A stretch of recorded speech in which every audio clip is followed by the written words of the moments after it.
নমস্কাৰ ৰাইজ, ব'লক আজি নহৰুৰ আচাৰ বনাওঁ। আৰু সেইকাৰণে গোটেইখিনি নহৰু লৈছোঁ আৰু এয়া দুয়োজনে লগ হৈ চাফা কৰিছোঁ, কাৰণ বহুত নহৰু আছিল আৰু অকলে কৰিব নোৱাৰিম। আৰু এয়া ধুই ল'লোঁ ধুনীয়াকৈ, আৰু তাৰপিছত এনেকৈ মই ৰ'দত দুদিন শুকাই লৈছোঁ ভালদৰে।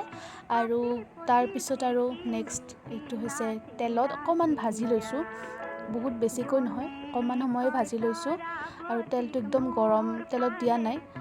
আৰু তাৰপিছত এইখিনি ধুনীয়াকৈ ভাজি মেলি ধুনীয়াকৈ ছাইড কৰি আৰু ইয়াক ৰাখি দিছোঁ ঠাণ্ডা হ'বৰ কাৰণে।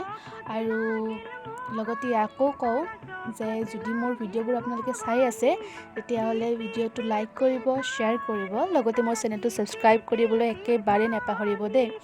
আৰু এইখিনি ঠাণ্ডা হয় মানে আমি মছলাখিনি বনাই লওঁ। আৰু মছলা আছে এয়া চপ, আৰু এয়া শুকান জলকীয়া, আৰু আছে লগতে জিৰা, মেথি গুটি আৰু সৰিয়হ। আৰু গোটেইখিনি মই অকণমান গৰম কৰি লৈছোঁ টাৱাত, আৰু তাৰপিছত এয়া ধুনীয়াকৈ গুড়ি কৰি লৈছোঁ। আৰু আমাৰ মছলাটো ৰেডি হৈয়ে গ'ল।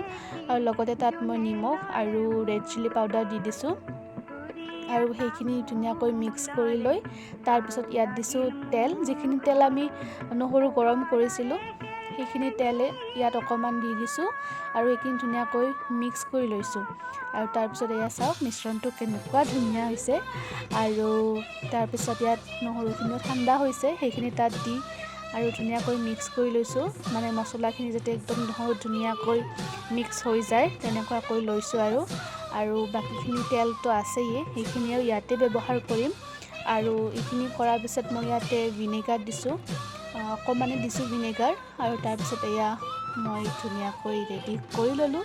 আৰু এয়া কাঁচৰ টেমা যিটো থাকে তাত লৈছোঁ, আৰু যিখিনি আমাৰ তেল ৰৈয়ে গৈছিল সেইখিনি ইয়াত ওপৰত ধুনীয়াকৈ ঢালি দিছোঁ। আৰু এয়া ৰেডি হৈ গ'ল। আজিলৈ আহিছোঁ দেই, বাই।